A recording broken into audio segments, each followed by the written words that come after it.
Hello students. तो बात कर रहे थे साम्य अवस्था की। हमने कुछ क्वेश्चंस देखे थे आवेशों की साम्य अवस्था पर। ठीक है, अब हम उसी श्रृंखला को आगे बढ़ाते हैं और कुछ और सवाल देखते हैं। आवेशों को किस प्रकार हम रखते हैं कि हम साम्य अवस्था में आ जाते हैं। हमने क्या निकालना सीखा था कि कहां पर आवेश को रखा जाए कि साम्य अवस्था आ जाए, जबकि हमने दो चार्ज, जो दो आवेश थे, हमारे साइड वाले आवेश थे, उनको हमने स्थिर रखा था, कील से ठोक दिया था। ठीक है, अब हम क्या करेंगे, अब हम उन दोनों आवेशों को भी फ्री छोड़ देंगे, एकदम खुला छोड़ देंगे, वो भी अपनी मर्जी से कहीं भी आ जा सकते हैं। ठीक, तो इसमें अब साम्य अवस्था कैसे आएगी हम वो देखते हैं और समझेंगे हम इसको किससे, एक एग्जाम्पल से। ठीक है, आप साथ साथ करते जाओगे क्योंकि आप इतना सीख चुके हो अब कि अपने आप इन चीजों को कर सकते हो। चलो देखते हैं। मान लो हमारे पास वही दो चार्ज हैं Q और Q, जो कि कुछ दूरी पर रखे हैं, कुछ दूरी R पर या L मान लेते हैं, L पर रखे हैं। ठीक है, Q और Q। ठीक है, अब आप ये जानते हो कि इनके बीच में एक चार्ज रखा जाएगा साम्य अवस्था लाने के लिए। ये तो आप जानते हो, उनके बीच में रखा जाएगा। और इस केस में बता सकते हो Q और Q बराबर हैं, तो बिल्कुल बीच में रखा जाएगा, ये भी आप बता सकते हो। ठीक है, पिछली क्लास में हम सीख चुके हैं। ठीक है, अब हमें बताना यह है कि कितना चार्ज रखा जाए। जब ये फिक्स थे तो आप कुछ भी रख दो, कोई फर्क नहीं पड़ेगा। ठीक है, लेकिन अगर इनको हमने छोड़ दिया, ये अपने हिसाब से मूव कर सकते हैं, तो तीनों ही साम्य अवस्था में हो, तीनों ही आवेश साम्य अवस्था में हो, उसके लिए हमें कितना आवेश रखना पड़ेगा यहां पर, उसकी बात हम कर रहे हैं। ठीक है, तो हम क्या करते हैं, हम मान लेते हैं कि जो आवेश हमने रखा है बीच में, उसका क्या, उसकी वैल्यू क्या है, उसकी वैल्यू है, उसका मान है Q, बड़ा Q। ठीक है, हमने क्या मान लिया, उसका मान कितना है, बड़ा Q। अब इस बड़े Q की वैल्यू, इस बड़े Q का मान हमें निकालना है छोटे Q के रूप में, यह हमें पता करना है। अच्छा, अगर आपसे पूछूं कि इन दोनों के इनके बीच की दूरी कितनी होगी, तो आप बता पाओगे क्या? पिछली क्लास में सॉल्व किया था, ये आई थी L/2। और हम ये भी जानते हैं कि अगर समान प्रवृत्ति के आवेश रखे हैं तो उनके बीच में ही साम्य अवस्था आ सकती है, साइड में नहीं आ सकती। जब असमान प्रवृत्ति के, विपरीत प्रवृत्ति के रखे हों, तो साइड में जो चार्ज छोटा होता है उस चार्ज की तरफ हमारे पास साम्य अवस्था मिलती है। लेकिन फिलहाल इसमें हम बात करते हैं कि L/2 पे साम्य अवस्था आएगी, तो ये भी L/2 और ये भी L/2। अब मुझे Q चाहिए छोटे Q के रूप में, तो कैसे निकालूं? ठीक है, इसमें एक चीज मैंने जो कही वो आपको देखने लायक यह है कि तीनों ही आवेश साम्य अवस्था में हैं। क्या कहा मैंने? तीनों ही आवेश साम्य अवस्था में हैं। अगर तीनों आवेश साम्य अवस्था में हैं, तो जो फोर्स होगा, जो बल होगा, वो इसके ऊपर भी शून्य होगा, इसके ऊपर भी शून्य होगा और इसके ऊपर भी शून्य होना चाहिए, तभी ये तीनों एक साथ साम्य अवस्था में आ सकते हैं। अगर ये तीनों एक साथ साम्य अवस्था में है तो हम क्या लिखेंगे, किसी भी एक चार्ज के ऊपर हम इस वाले पे या इस वाले पे, क्योंकि अगर हम इस पे लिखते हैं तो हमें क्या मिलता है, x, जो कि L/2 हमने निकाला था, बीच वाले को साम्य अवस्था में रखकर हमने निकाला था। अब हम मान लेते हैं या तो ये या ये, इन दोनों में से किसी को भी हम साम्य अवस्था में रखकर कर सकते हैं। तो इसको ले लेते हैं हम। इस वाले चार्ज की बात करें तो इस बड़े Q की वजह से इसके ऊपर क्या बल आएगा, इस बड़े Q की वजह से इसके ऊपर बल आएगा Q बटे इतनी दूरी, यानी कि L/2 का स्क्वायर। ठीक है, प्लस इसकी वजह से कितना आएगा, Q कितनी दूरी है दोनों की मिला के, L, तो L का स्क्वायर। ये किसके बराबर आना चाहिए, ये जो बल जो होना चाहिए ये शून्य होना चाहिए। आपको ये याद रखना पड़ेगा, आपको ये पता होना चाहिए कि बल कितना होना चाहिए, शून्य होना चाहिए। साम्य अवस्था की कंडीशन भी यही है। ठीक है, अब इसको हम सॉल्व करते हैं तो क्या मिलेगा हमें, KQ बटे L/2 का होल स्क्वायर बराबर माइनस KQ बटे L स्क्वायर। देखो क्या क्या कट रहा है, यहां से K से K कट जाएगा, Q से Q कट जाए, कुछ गड़बड़ की हमने, यहां पर Q स्क्वायर आ जाएगा, ये एक Q से एक Q कट जाएगा, L स्क्वायर से L स्क्वायर कट जाएगा। क्या बचेगा, हमें मिलेगा यहां पर 4Q बराबर माइनस Q, या हम बोल सकते हैं Q बराबर माइनस Q बटे 4। क्या हम बोल पाएंगे इसको, ये हमारा जवाब आया, हमारा उत्तर आया कि Q जो है वो माइनस Q बटे 4 के बराबर आएगा। ठीक है, साम्य अवस्था कब आएगी, जब Q जो हो वो माइनस Q बटे 4 के बराबर हो, अन्यथा साम्य अवस्था नहीं आएगी। एक एग्जांपल हम इसमें और देखते हैं, थोड़ा सा अलग, उस पे कंसेप्ट यही है, थोड़ा सा अलग हम इसको देखेंगे। क्या बोलते हैं हम, हमारे पास दो चार्ज हैं, दो चार्ज मान लेते हैं हम, ये ऐसे ही बिल्कुल बिंदुवत चार्ज, बिंदुवत आवेश। एक को ले लो आप 9q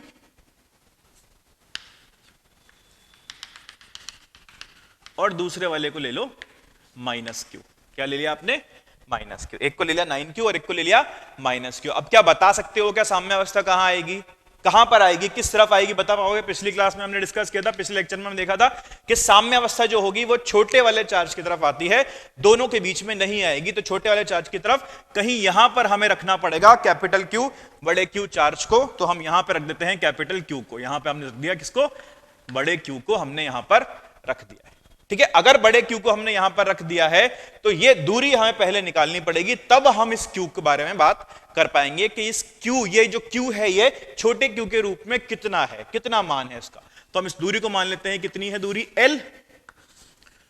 और ये दूरी मान लेते हैं हम कि ये दूरी जो है वो x है -q चार्ज से। ठीक है, तो प्लस q 9q चार्ज से दूरी कितनी हो जाएगी? 9q चार्ज से हो जाएगी दूरी L + x। हाँ कि ना? ये दूरी कितनी हो जाएगी? L + x। आपको अब सॉल्व करना है तो उसको सॉल्व कर लेते हैं।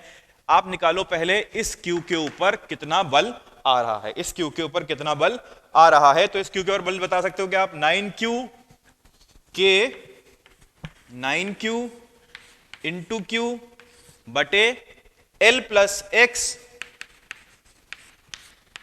का होल स्क्वायर। Q के साम्य अवस्था में है तो बराबर आना चाहिए K Q इंटू Q बटे x स्क्वायर। हाँ क्या ना? इसको हमने सॉल्व किया, यहां से हमें क्या मिल जाना चाहिए? हमें x मिलेगा यहां से। अब वो x क्या होगा वो देखते हैं। ये देखो क्या क्या कट गया, ये सब कट गया है। यहां से क्या बचा? 9x² बराबर L + x का होल स्क्वायर। हाँ क्या ना? अगर इतना बचा है तो यहां सॉल्व कर लो। 3x बराबर L + x और x यहां से कितना मिल गया आपको? L/2। x कितना मिल गया आपको? L/2। तो L/2 दूरी पर, L/2 दूरी पर अगर मैं रखता हूं, ये L/2 दूरी पर मैं रखता हूं अगर बड़े Q आवेश को, तो मुझे क्या मिल जाएगी? साम्य अवस्था मिल जाएगी। तो इस साम्य अवस्था के लिए बड़े Q का मान छोटे Q के रूप में कितना होना चाहिए, ये हमको निकालना है। तो उसके बाद उसके लिए हम करते हैं आगे इसको सॉल्व। क्या करना पड़ेगा? क्योंकि आप जानते हो कि तीनों ही आवेश साम्य अवस्था में है।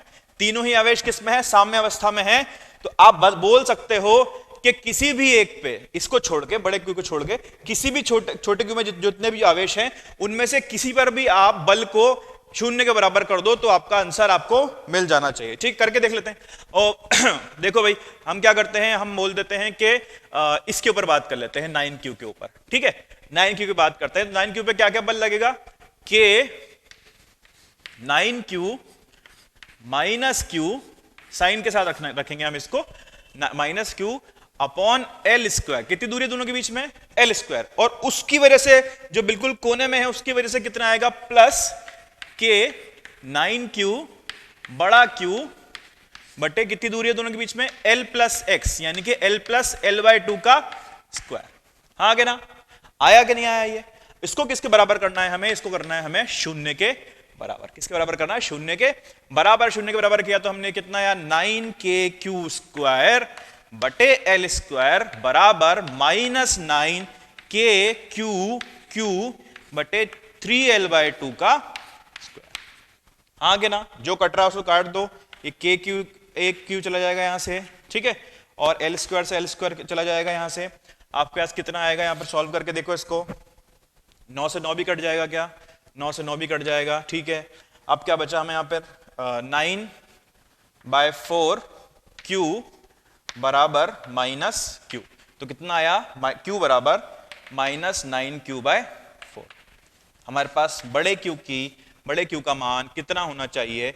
-9q/4 होना चाहिए, तब ये साम्य अवस्था में आ सकता है। अगर ऐसा नहीं है तो ये साम्य अवस्था में नहीं आ सकता। ठीक है, ये चीज आपको देखनी थी। ठीक है, समझ में आया आपको ये कैसे कर पाए हम? अच्छा, अगर हम चाहें तो इसको एक फॉर्मूला बना लें क्या?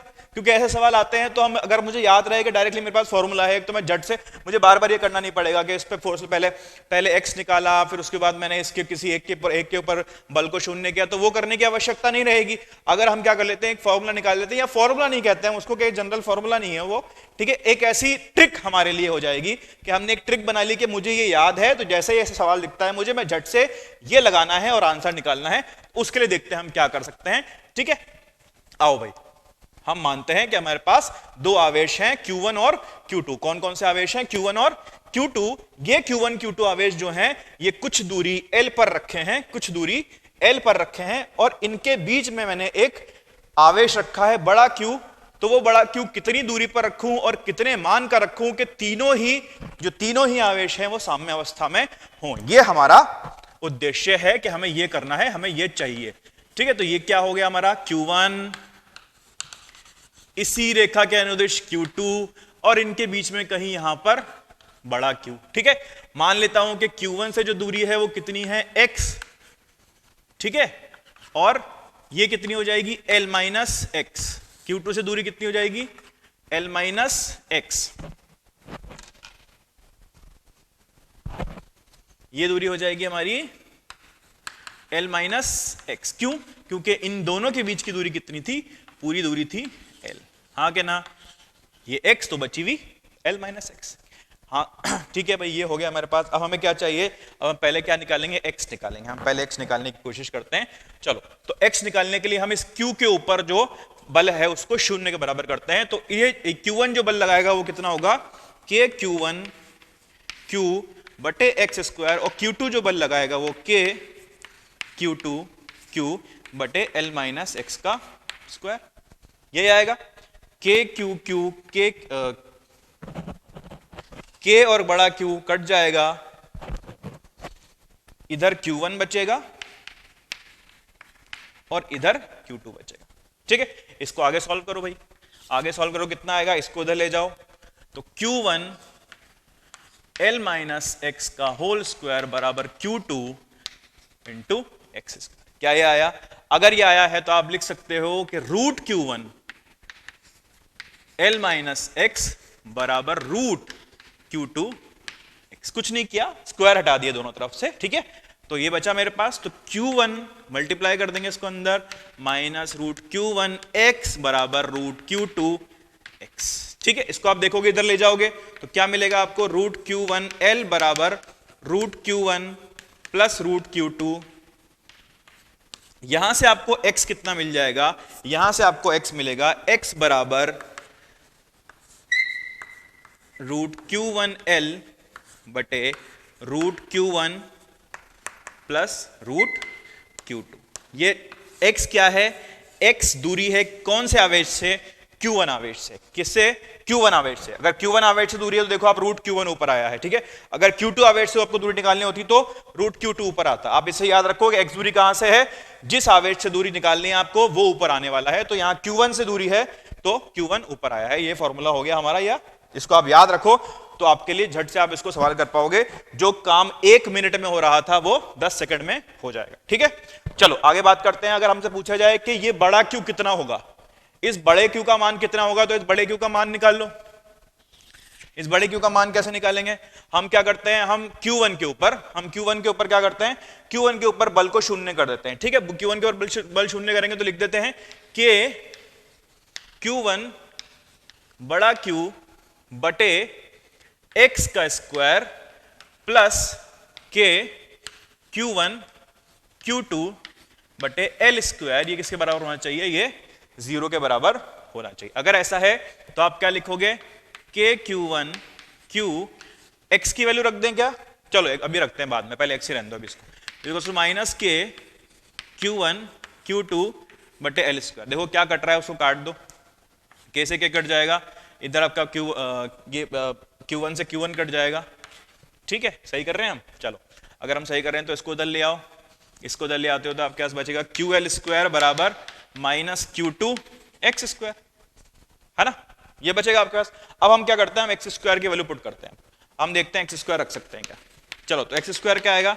Minus Q2। यहां से देखो इसका पूरे का स्क्वायर, इस पूरे का वर्ग, इसका पूरे का स्क्वायर कर दो, कितना आएगा? Root Q1 L by root Q1 plus root Q2 का स्क्वायर। नीचे भी स्क्वायर और ऊपर भी स्क्वायर। यही आएगा। ये आएगा तो आप इसको सॉल्व कर लो। ये L स्क्वायर से L स्क्वायर अब कट जाएगा। ठीक है, क्या बचेगा आपके पास? आपके पास बचेगा Q बराबर कैपिटल Q बराबर minus Q1 Q2 capital Q बराबर माइनस Q1 Q2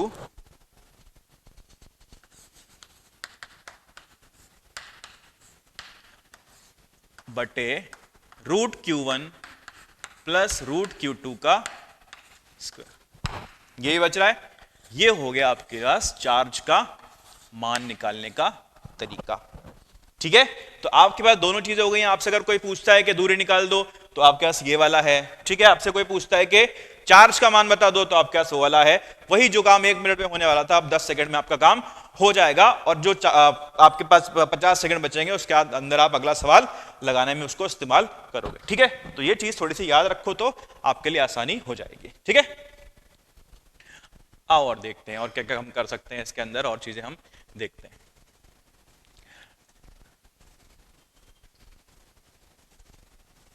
अच्छा, मैंने आपको बताया था कि साम्यावस्था जो होती है वो 3 प्रकार की होती हैं। कौन कौन सी बताई थी?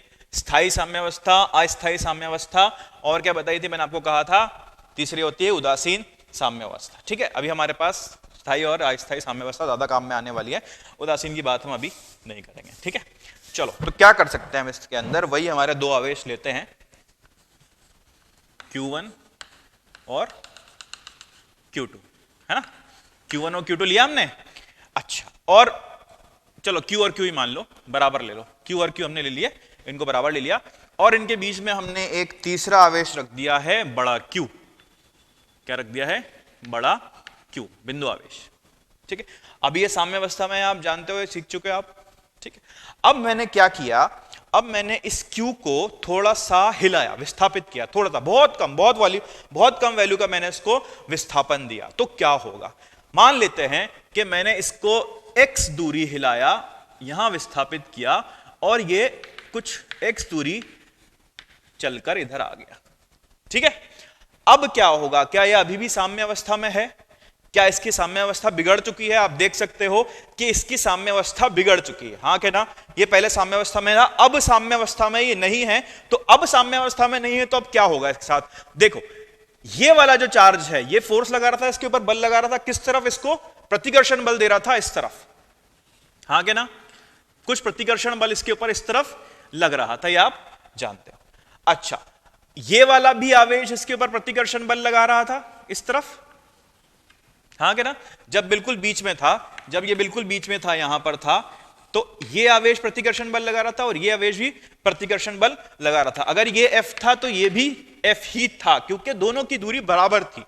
ठीक है, अगर ये F था तो ये भी F था, ये एक दूसरे को काट रहे थे, तो ये साम्यावस्था में यहां पर बल शून्य हो रहा था। लेकिन अब देखो, ये दूरी हो गई है L माइनस एक्स, और ये दूरी हो गई है L प्लस एक्स। ठीक है, तो इसकी वजह से जो बल है वो ज्यादा हो जाएगा, इस तरफ बल ज्यादा हो जाएगा, और इस तरफ बल कम हो जाएगा, इस तरफ बल कम हो जाएगा। तो क्या होगा? ये जो आवेश है ये दोबारा अपनी ही स्थिति में आने की कोशिश करेगा। ये दोबारा अपनी ही स्थिति में आने की कोशिश करेगा, जिस स्थिति से निकला था उसी स्थिति में वापस आने का प्रयास ये करेगा। ठीक है, तो हम कह सकते हैं कि ये जो है, ये जो बिंदु है, ये माध्य स्थिति है। ठीक है, ये माध्य स्थिति है, और जैसे ही आप इसको हिलाओगे, जैसे ही आप इसको, इस आवेश को हिलाओगे, तो वो वापस अपनी ही जगह पर जाने का प्रयास करेगा। तो इसका जो साम्यावस्था है वो कौन सी अवस्था हुई? स्थायी साम्यावस्था। कौन सी हुई? स्थायी साम्यावस्था। हाँ कि ना? चलो, अगर ऐसा है, स्थायी साम्यावस्था कौन सी थी? मैंने आपको क्या बताया था कि 3 तरह की साम्यावस्था हमने देखी थी, ये और ये। ठीक है, स्थायी मतलब जहां उससे वो निकला था, जो उसकी माध्य स्थिति है, उसी स्थिति पर वापस आने का, उसी स्थिति पर वापस आने की उसकी क्या बोलते हैं उसको, नेचर हो। ठीक है, तो अब उसका नेचर ये हो कि वापस अपनी स्थिति पे आ सकता है। इसको देखो आप, अगर मैं इसको जरा भी हिलाता हूं, इसको विस्थापित करता हूं, तो ये ऐसे ऐसे ऐसे ऐसे ऐसे करते करते करते वापस अपनी जगह पर आ जाएगा। लेकिन अगर इसी की बात करते हैं, हम इसकी बात करते हैं, तो इसको थोड़ा सा भी आपने विस्थापित किया तो ये अपनी स्थिति पर कभी वापस नहीं आएगा। हाँ कि ना? ये बात सही है। और इसकी बात हम उदासीन की बात अभी नहीं कर रहे, ठीक है, समझ में आया। तो अगर इसको मैं इधर विस्थापित करता हूं तो ये वापस अपनी स्थिति पर आएगा और बार बार अपनी स्थिति पर आने के प्रयास करेगा और अंततः ये अपनी स्थिति पर आकर फिर से रुक जाएगा। ऐसा क्यों हो रहा है? क्योंकि जो प्रतिकर्षण बल है इसकी वजह से वो बढ़ रहा है और इसकी वजह से प्रतिकर्षण बल घट रहा है, क्योंकि इसके पास आया, इसके पास आएगा, जैसे ही इसके पास आया दूरी कम हुई तो दूरी जो है व्युत्क्रमानुपाती होता है बल दूरी के, दूरी कम हुई तो बल बढ़ जाएगा, इधर दूरी बढ़ी तो बल घट जाएगा। अंततः यह होगा कि ये अपनी ही स्थिति पर आने का प्रयास करेगा, ठीक है। इसको हमने क्या बोला? स्थायी साम्य अवस्था। एक चीज और देखते हैं हम, एक केस और देखते हैं इसके अंदर क्या होता है, ठीक है। अभी तो मैंने जो चार्ज रखा था बीच में मैंने आपको बता दिया कि वो क्या है, अगर ये प्लस थे तो ये भी प्लस था, ठीक है। अब हम बात करते हैं ये Q, ये भी Q और जो बीच में रखा है वो माइनस Q, जो बीच में रखा है वो माइनस Q। अब वीडियो को पॉज करो, खुद सोचो कि इसमें साम्यावस्था स्थायी होगी या अस्थायी होगी। बहुत आसान है, बस थोड़ा सा आपको दिमाग लगाना है कि स्थायी साम्यावस्था होगी या अस्थायी साम्यावस्था इसके अंदर होगी। पॉज करो वीडियो को और सोचो हुआ क्या। देखो आपने क्या करना है, आप अभी तो ये साम्यावस्था में है, ये आप जानते हो, ठीक है। आपको क्या करना है, इसको थोड़ा सा विस्थापित करना है, बहुत थोड़ा सा, बहुत छोटा, बहुत बहुत एल से तो बहुत ही छोटा, ठीक है।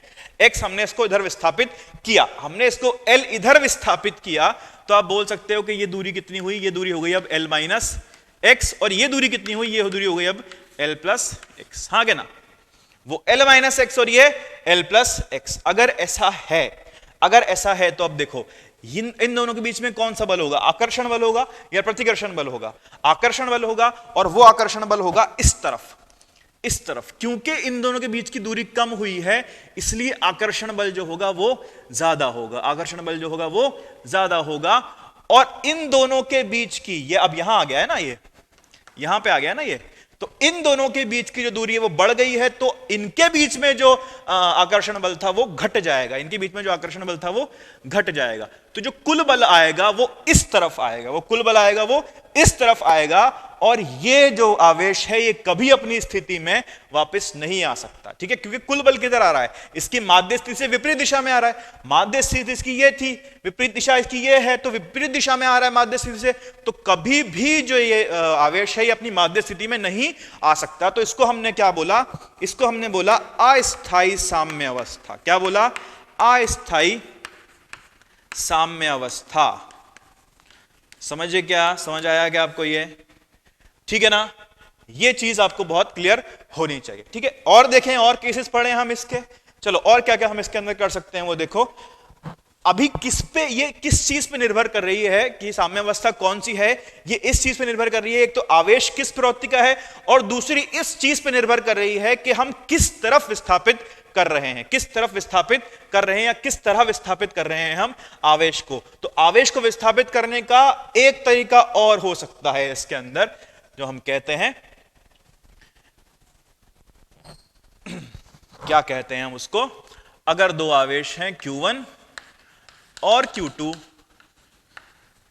हाँ कि ना, ठीक है। थोड़ा हम इसको नीचे बनाएंगे, बहुत ज्यादा ऊपर हो गया है, क्योंकि हमें जरूरत पड़ने वाली है जगह की ऊपर की, तो हम इसको नीचे बना लेते हैं।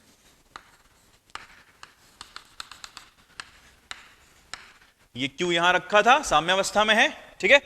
अब मैंने इन दोनों को जोड़ने वाली रेखा के लंबवत इसको चलाया है, इन दोनों रेखाओं को जोड़ने वाली रेखा के लंबवत मैंने इसको चलाया है, ठीक है। तो अभी यहां पर था, अब ये x दूरी यहां पर आ गया है। इन दोनों के बीच की दूरी जो हम बोलते हैं वो बोल देते हैं कि पूरी तो 2l है, कुल दूरी 2l है, तो ये हो जाएगी l और ये भी हो जाएगी l। 2l इसलिए लिया क्योंकि हमारा जो हमें आगे कैलकुलेशन करनी है उसमें थोड़ी आसानी हमको मिल जाए, उसको लेने का और कोई मतलब नहीं है, ठीक है। ये L, ये L, और इसको कितना विस्थापित किया है आपने, x, कितना विस्थापित किया है आपने x। आपको ये बताना है कि ये जो साम्यावस्था है वो स्थायी है या अस्थायी है। वीडियो को पॉज करो, सोचो, फिर वापस देखो। आओ, तो क्या कर सकते हैं हम इसके बीच में, हमें सिर्फ बल पता करना है कि बल किस तरफ आ रहा है। तो आप देखो, प्रतिकर्षण बल है, तो ये इसको उधर धकेलेगा और ये इसको इधर धकेलेगा, आगे ना, ये दोनों इसको विपरीत दिशा में धकेल रहे हैं। अगर विपरीत दिशा में धकेल रहे हैं तो अगर ये मान लो ये F है, ये भी F है, ठीक है, ये F1 है, ये F2 है, अलग अलग आवेश है, ये F1 है, ये F2 है, तो इसका जो कुल इसका जो बल आने वाला है, योग आने वाला है इनका, वो कुछ ऊपर की तरफ आएगा। सदिश पढ़ाया आपने, अगर आप सदिश पढ़ाए तो आप जानते हो कि अगर ये थीटा है, ये थीटा1 है, ये थीटा2 है, तो ये F1 cos थीटा1 होगा ऊपर, ये F2 cos थीटा2 होगा ऊपर, ठीक है। F1 cos थीटा1 और F2 cos थीटा2 ऊपर की तरफ आएगा, जो कि इसको ऊपर की तरफ ही ले जाएगा, जो कि इसको ऊपर की तरफ ही ले जाएगा। Q और Q हमें बराबर लिए क्या, हम इसको बराबर ले लेते हैं, इसको कंफ्यूजन क्रिएट नहीं करते हैं इसके अंदर, ठीक है। तो F और F भी हमारा बराबर आ जाएगा, हमारा बराबर है तो थीटा1 भी थीटा2 भी बराबर होगा, थीटा1 थीटा2 बराबर है, तो ऊपर की तरफ जो इसके ऊपर आएगा बल आएगा वो आएगा 2F cos थीटा। कितना आएगा, 2F cos थीटा। देख लो आप इसको, अगर इधर इसका भी F cos थीटा आएगा, इस वाले का और इस वाले का भी आएगा कितना, F cos थीटा, दोनों को मिला के कितना हो जाएगा, F cos थीटा, और इधर आएगा इसका F sin थीटा, और इधर भी आएगा इसका कितना, F sin थीटा। अगर ऐसा है तो ये दोनों F sin थीटा एक दूसरे को शून्य कर देंगे, और जो बल आएगा वो ऊपर 2F cos थीटा आएगा, और उसकी वजह से जो आवेश है वो कभी भी अपनी माध्य स्थिति पर वापस लौटकर नहीं आएगा, वो हमेशा ऊपर ही चला जाता रहेगा, ठीक है। तो इसको हम क्या बोलेंगे, अस्थायी साम्य अवस्था, अस्थायी साम्य अवस्था, ठीक है, ठीक है। अच्छा, एक चीज और बन सकती है इसके अंदर, क्या, अब तो आप समझ गए होंगे कि हम क्या करने वाले हैं, हम करने वाले हैं कि दो आवेश हैं Q और बीच में हमने क्या रखा है, माइनस Q, क्या रखा है हमने बीच में, माइनस Q, ठीक है।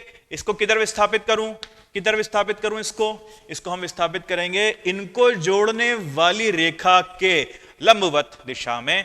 तो मान लीजिए हमने इसको यहां तक विस्थापित कर दिया है, माइनस Q यहां आ गया है। अब आपको बताना है कि स्थायी साम्यावस्था होगी या अस्थायी साम्यावस्था होगी। इसके अंदर साम्यावस्था जो आने वाली है वो कौन सी है, वो है, हाँ बिल्कुल सही कह रहे हैं, स्थायी साम्यावस्था। क्यों आने वाली है स्थायी साम्यावस्था, तो देखो ये हुई बात इन दोनों की, ये इसको आकर्षित करेगा इस तरफ, ये इसको इस तरफ आकर्षित करेगा, कुल बल जो आएगा वो नीचे की तरफ आएगा, माध्य स्थिति की तरफ आएगा, और ये अंततः अपनी माध्य स्थिति पर वापस लौटकर आ जाएगा। और इसको हम क्या कहेंगे, ये कौन सी साम्य अवस्था है, ये है स्थायी साम्य अवस्था। तो हमने 4 केस पढ़े इसके अंदर, कौन कौन से केस पढ़े। पहला तो दोनों चार्ज समान प्रवृत्ति के हों, दोनों चार्ज समान प्रवृत्ति के हों, और बीच में जो चार्ज रखा है वो तीनों चार्ज समान प्रवृत्ति के हों, तो बीच में जो चार्ज रखा है तो उसमें स्थायी साम्यावस्था होती है। अगर 2 चार्ज समान प्रवृत्ति के हों, बीच में जो चार्ज रखा है वो विपरीत प्रवृत्ति का हो, तो अस्थायी होगी। जब हम उसको उसी रेखा के अनुदिश उसी रेखा पर विस्थापित कर रहे हैं, ठीक है। और अगर हम लंबवत विस्थापित कर रहे हैं तो भी 2 केस बनेंगे हमारे पास। पहला केस जिसमें हम दोनों आवेश हमारे पास जो हैं वो समान प्रवृत्ति के हैं, बीच वाला आवेश भी उसी प्रवृत्ति का है जिस प्रवृत्ति के दोनों आवेश हैं, तो इसमें अस्थायी होगी। और इसमें अगर दो आवेश हैं और जो तीसरा आवेश है वो विपरीत प्रवृत्ति का है, तो जो साम्यावस्था बनेगी वो स्थायी साम्यावस्था बनेगी, ठीक है। इस चीज को अच्छे से अपनी कॉपी में लिखो, अच्छे से नोट करो इसको। 4 केस बना के आप लिखो, 2 केस बनाओ। एक काम करो, पहला केस हमने किधर विस्थापित किया है, उसी रेखा के अनुदिश जो रेखा इन दोनों को जोड़ रही है। दूसरा केस क्या बनेगा, पहले केस में 2 बनाना, फिर ये जिससे पहले जो हमने लिखे थे, और फिर केस 2 बनाना कि जो रेखा इनको जोड़ रही है उसके लंबवत विस्थापित किया है। और लंबवत विस्थापित में भी फिर इसको आप 2 केस बना के लिखो, तो आपके नोट्स अच्छे से तैयार हो जाएंगे। हम और आगे देखते हैं हम क्या कर सकते हैं। अच्छा, ये तो आपने सीख लिया अभी, है ना। अब अगर मैं आपसे पूछूं कि ये जो हमने किया है इसके ऊपर अगर आपको सवाल दिया जाए, ये तो आपको पता चल गया अस्थायी है, स्थायी है, जो भी है, ठीक है। लेकिन अगर आपको बोला जाए कि इसके ऊपर एक सवाल बना दिया जाए और आपसे वो हल करने को बोला जाए, तो कैसे करोगे, वो सवाल कैसे बनते हैं, क्या बनते हैं, ठीक है। ये जो गति हो रही है इसके अंदर, पहले इस चीज को समझो कि ये जो गति हो रही है इसके अंदर, ये जो स्थायी साम्यावस्था की हम बात कर रहे हैं, अस्थायी की हम बात नहीं कर रहे। स्थायी साम्यावस्था में जो हो रहा है, जो आवेश है वो अपनी माध्य स्थिति पर वापस आना चाहता है, ठीक है।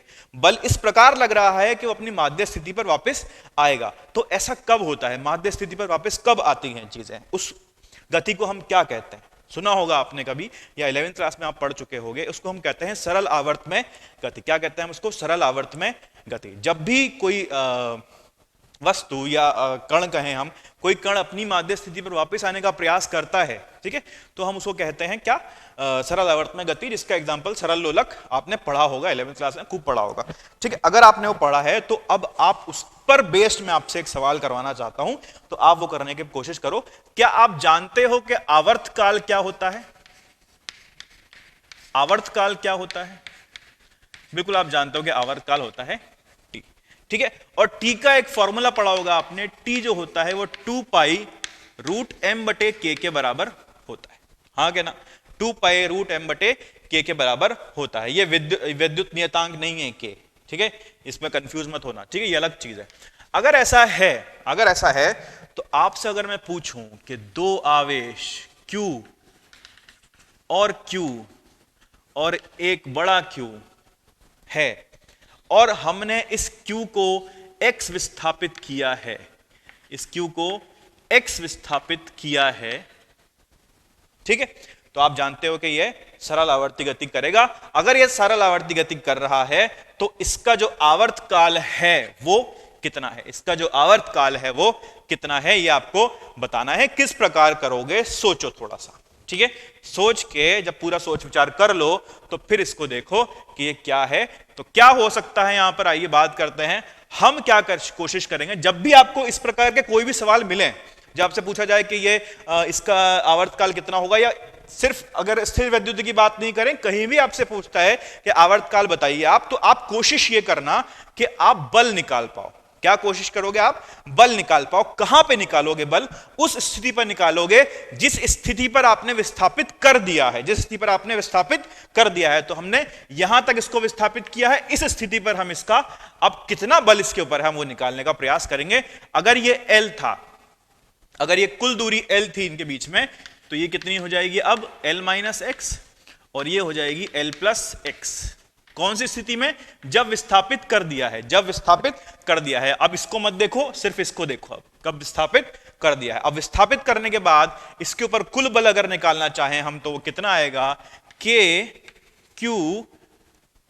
Q बटे L माइनस एक्स का स्क्वायर, हाँ के ना, प्लस K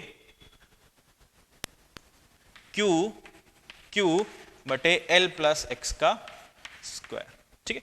क्योंकि विपरीत दिशा में, इसलिए हम इसको माइनस ले लेते हैं, और ये हमारे पास कुल बल आ जाएगा। इतना बल इसके ऊपर लगेगा, ठीक है। F को इधर लिख लो, ठीक है, ये हमारे पास आ गया। अब हम इसको हल करने का प्रयास करते हैं। तो हमें क्या मिलने वाला है? K Q तो बाहर आ जाएगा, ऊपर क्या बचेगा? L प्लस एक्स का square minus L minus x का स्क्वायर बटे L माइनस एक्स स्क्वायर। नीचे क्या बचेगा हमारे पास? हमें एलसीएम लेना है, L माइनस एक्स और L प्लस एक्स का, ठीक है, ये आ गया हमारे पास। चलो आगे इसको हम देखें तो हमारे पास क्या बचने वाला है? हमारे पास बचने वाला है K Q, यहां आप देखो तो आपके पास बचेगा 4LX, और नीचे क्या आएगा? नीचे क्या आएगा हमारे पास? L square minus x square का होल स्क्वायर, ये बचेगा हमारे पास, ठीक है। आई बात समझ में? ये बात समझ में आई आपको? क्योंकि विपरीत दिशा में है बल, इसलिए हम आगे इसके माइनस लगा देंगे, क्योंकि विपरीत दिशा में बल है। कि कुल बल इधर विपरीत दिशा में आया था ना, तभी तो स्थायी साम्यावस्था थी। अगर इसको हम प्लस एक्स लेते हैं, इसको प्लस एक्स अक्ष लेता हूं, तो ये माइनस एक्स अक्ष होगा। माइनस एक्स अक्ष होगा तो मुझे माइनस लगाना चाहिए, है ना। या फिर अगर मैं कहूं तो मुझे यहां कुल पे आगे माइनस लगाना चाहिए था। एक ही बात है, हमने वहां पर समझ के आगे लगा दिया, ठीक है। अगर हमने समझ के आगे वहां लगा दिया है तो हम देखते हैं, तो F बराबर क्या आएगा? माइनस 4K Q एक्स बटे L square minus x square का होल स्क्वायर, ठीक है, ये आया। अब क्या करें, अब कहां, अब तो हम फंस गए, आपको कुछ नहीं कर सकते, क्योंकि हमें क्या चाहिए, हमें पता है सरल आवर्त में जब गति होती है, ठीक है, तो फोर्स जो होता है, वो बल जो होता है, वो माइनस के एक्स इस रूप में लगता है। सरल आवर्ती गति में माइनस के एक्स के रूप में लगता है, और इस के की आवश्यकता मुझे आवर्तकाल निकालने में पड़ने वाली है। तो ये के ही है जो मुझे चाहिए, और ये के निकालने के लिए वहां पर ऊपर एक्स आना चाहिए, नीचे एक्स नहीं आना चाहिए। हाँ क्या ना, नीचे एक्स नहीं आना चाहिए तो कैसे करोगे? अगर नीचे एक्स आ रहा है तो गड़बड़ है। नीचे एक्स आया तो उसको हटाए कैसे? हमने क्या माना है कि ये एक्स जो विस्थापन हो रहा है, जो एक्स विस्थापन है, ये एल से बहुत बहुत छोटा है। एक्स जो विस्थापन है ये एल से बहुत बहुत छोटा है, ठीक है, एक्स जो है वो एल से बहुत ही बहुत ही बहुत ही छोटा है। तो हम इस एल से अगर इसको तुलना करते हैं तो हम इसको हटा सकते हैं, इस एक्स को हटा सकते हैं। तो हमारे पास क्या बचेगा, यहां पर एक ऊपर एल भी है, -4 के क्यू क्यू एक्स बटे एल क्यूब। इसको आप काट पाओगे, है ना, ये हमारे पास बचा। अब तो हमें किस रूप में चाहिए था, ये किस रूप में हमें चाहिए था? हमें चाहिए था F बराबर -4 के क्यू क्यू बटे एल क्यूब इंटू एक्स। क्या इस रूप में दिख रहा है आपको कुछ? F बराबर माइनस के एक्स वाले रूप में अब आपको दिख रहा है? अगर दिख रहा है तो देखो, ये जो हमारे पास पूरा आया है ये क्या है? ये k है। तो हमारा आवर्तकाल कितना होगा? हमें जो आवर्तकाल मिलने वाला है वो मिलने वाला है t बराबर 2 पाई रूट m बटे ये पूरा, तो 4 k क्यू क्यू, नीचे एल क्यूब तो ऊपर चला जाएगा। हमारे पास आवर्तकाल आया इतना। आ गया ना, आई बात समझ में? ठीक है, बढ़िया चीज है, इसको अच्छे से समझो। और आओ आगे देखते हैं, और हम क्या कर सकते हैं। एक आवर्तकाल, अब स्थायी अवस्था हमारे पास एक तो ये वाली थी, इसका आवर्तकाल हमने निकाला। अब आप समझ गए होंगे किसका किसका निकालेंगे हम, जब हम लंबवत दिशा में इसको विस्थापित करते हैं तब कितना आवर्तकाल आएगा वो भी हम निकालने का प्रयास करेंगे। ठीक है, आप अभी से खुद कोशिश करो, पहले फिर इस वीडियो को देखो, खुद कोशिश करो, क्योंकि मैंने एक एग्जांपल आपको बता दिया है, तो अगला एग्जांपल आप खुद से अब कर पाओगे बहुत आसानी से। ठीक है, आपको सिर्फ क्या निकालना है, आपको पता करना है कि किसी भी स्थिति में बल कितना होगा। ये क्यू यहां पर था पहले, और इसको हमने विस्थापित करके यहां डाल दिया है। ठीक है, अब वो वहां चला गया है, इसको अलग कलर से लिख दो। अब ये मत समझना कि यहां भी क्यू है यहां भी क्यू है, 2 क्यू हो गए। 2 क्यू नहीं है, हमने इसको विस्थापित करके यहां लाए हैं। अब इसको विस्थापित करके यहां लाए हैं, तो हम अब इस स्थिति पर इसके ऊपर बल निकालने का प्रयास करेंगे। ये कितना है? x, और ये कितना है? l। 2l दूरी हम मान लेते हैं, दोनों के बीच में 2l दूरी है, और ये भी कितना है? l, है ना। कितनी दूरी थी दोनों के बीच में? 2l। ठीक है, अगर ऐसा है तो आओ बल निकालें। कितना बल आएगा क्यू के ऊपर? ये इसको इधर खींचेगा, किससे? कितने से खींचेगा? मान लेते हैं कितने खींच रहा है? F से। ठीक है, और ये भी इसको कितने से खींचेगा? F से, क्योंकि दोनों ही क्यू बराबर हैं, तो ये भी F से और ये भी F से। ठीक है, अब ये मान लो एंगल कितना है? थीटा। तो ये एंगल भी कितना है? थीटा। ये थीटा तो वो भी थीटा। अगर दोनों थीटा, तो कुल बल कितना आएगा? देखो, इधर आएगा F cos थीटा इस वाले से, और इस वाले से भी आएगा F cos थीटा। ठीक है, अगर आपको ये परेशानी आ रही है कि F cos थीटा कैसे आ रहा है, F sin थीटा कैसे आ रहा है, तो एक सदिश का लेक्चर है, सदिश जो है आपको वो पढ़ना है, सदिश चैप्टर जो है आपको पढ़ना है। ठीक है, आप सदिश चैप्टर को पढ़ो, आपको ये चीजें क्लियर करो कि आप कैसे आप उनको निकालते हो, के लंबवत जो इसका हम रिजोल्यूशन करते हैं वो किस प्रकार करते हैं, पहले उसको पढ़ो तो आपको आसानी से आ जाएगा।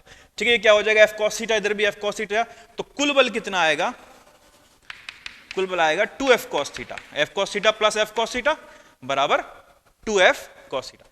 इधर आएगा F sin थीटा और इधर भी आएगा F sin थीटा, जो कि एक दूसरे को काट देंगे, तो उसका हमें कोई मतलब नहीं रह जाएगा, वो हमारे काम का नहीं रह जाएगा, वो बचेगा नहीं तो काम का क्या रहेगा।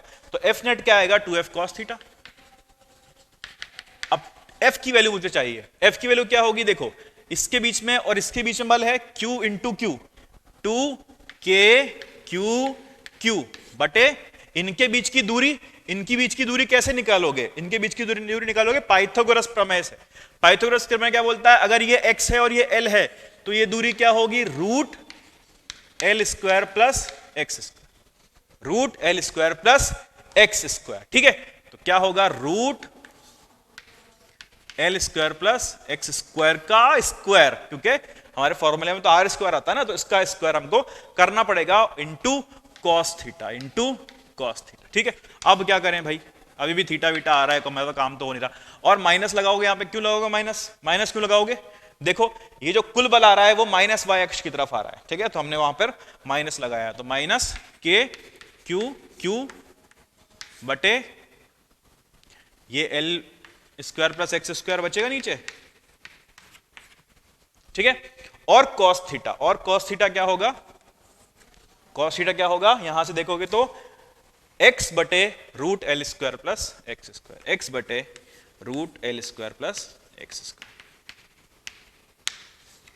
ठीक है, प्लस माइनस का साइन जो आप देखते हो ना, उसको ऐसे भी देखा करो कि अगर माध्य स्थिति की तरफ जा रहा है तो आप माइनस साइन लगाओगे उसके अंदर। ठीक है, माध्य स्थिति की तरफ जा रहा है तो आप उसको माइनस साइन लगाओगे। तो एफ नेट कितना आ जाएगा?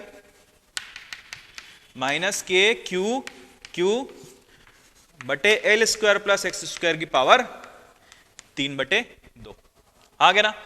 अब देखो फिर वापस वही हमारे पास बचता है कि नीचे x आ रहा है, नीचे x हमें नहीं चाहिए। नीचे x नहीं चाहिए तो कैसे हटाओगे इसको? आप जानते हो कि x जो है l से बहुत ही छोटा है, काफी छोटा है, तो इसको हमने हटा देना है। इसको हमने हटा दिया, जीरो कर दिया उसको, l के मुकाबले बहुत छोटा है तो हमने उसको इग्नोर कर दिया। तो एफ नेट क्या आएगा? माइनस के क्यू एक्स बटे एल, ऊपर एल बचा था क्या हमारे पास? ऊपर एल कुछ आना चाहिए था हमारे पास, क्या नहीं? ठीक है ठीक है ठीक है, एल क्यूब, नीचे बचेगा एल क्यूब। ठीक है ना, तो नीचे एल क्यूब आ गया, 3/2 है तो यहां से कटेगा और एल क्यूब बच जाएगा। अच्छा, अब हम जानते हैं जो टाइम पीरियड है, जो आवर्त काल है, वो 2 pi under root M by K के बराबर आता है। ठीक है, और इससे पता चलेगा हमें कि के जो है वो इसके बराबर है। कहां से करेंगे हम इसको? हम देखेंगे, बराबर करके देखेंगे एफ बराबर माइनस के एक्स के, जो कि सरल आवर्त गति का फॉर्मूला होता है हमारा। इससे देखेंगे तो ये के जो है ये इसके बराबर हमारे पास आ जाएगा। हम यहाँ पे के के वैल्यू रखते हैं तो हमारे पास टी क्या मिलने वाला है? हमें टी मिलने वाला है यहाँ से टी बराबर 2 पाई रूट एम बाय के की वैल्यू रखो 2k क्यू और ये एल क्यूब ऊपर आ जाएगा। ठीक है, तो आवर्त काल हमारे पास आया ये। ठीक है, समझ में आई आपको एक चीज? ठीक है, तो हमने आवर्तकाल निकालना सीख लिया इसका। हमने स्थाई, आज क्या देखा हमने देखा कि साम्यावस्था क्या होती है। ठीक है, कितने तरह की होती है? स्थाई, अस्थाई और उदासीन। ठीक है, उदासीन के बारे में ज्यादा चर्चा हमने की नहीं। और हमने देखा कि 4 केस हमारे पास बन रहे हैं साम्यावस्था में, जिसमें 2 स्थाई के और 2 अस्थाई के। ठीक है, स्थाई के बन रहे हैं 2 केस हमने बनाए थे। पहला केस हमने क्या बनाया कि लंबवत जो इनके बीच में जो दूरी है उसी रेखा पर, उसी रेखा के अनुदिश आपने विस्थापित किया है आवेश को। दूसरे में आपने देखा कि लंबवत दूरी में आपने विस्थापित किया है, और दोनों में ही 2 केस बन रहे हैं, एक स्थायी का और एक अस्थायी का। किसमें क्या बन रहा है रटना नहीं है, बिल्कुल समझ के चलना है। ठीक है, बिल्कुल हमने समझ के चलना है। तो ये कुछ बातें और हुई कूलाम के नियम के अनुसार हम क्या क्या कर सकते थे, और बाकी हम आगे देखते हैं, अगले लेक्चर में देखेंगे कि हम और किस तरह के सवाल इसकर बन सकते हैं। और अब आपको मैं होमवर्क कराना स्टार्ट करूंगा, क्योंकि आप उस लेवल पे आ चुके हो अब कि अब आप बिल्कुल अपने आप से सवाल कर चुके हो, कर सकते हो, और मैं अब आपको होमवर्क देना स्टार्ट करूंगा। तो आपको होमवर्क करना है, बिल्कुल ये फिक्स कर लेना है कि आपको जितना होमवर्क दिया जा रहा है वो आपको टाइम पर करना है, मिस नहीं करना है। लेक्चर देखने से पहले, होमवर्क डिस्कशन वाला लेक्चर देखने से पहले आपको होमवर्क करके रखना है। ठीक है, चलो आज के लिए इतना ही। Thank you.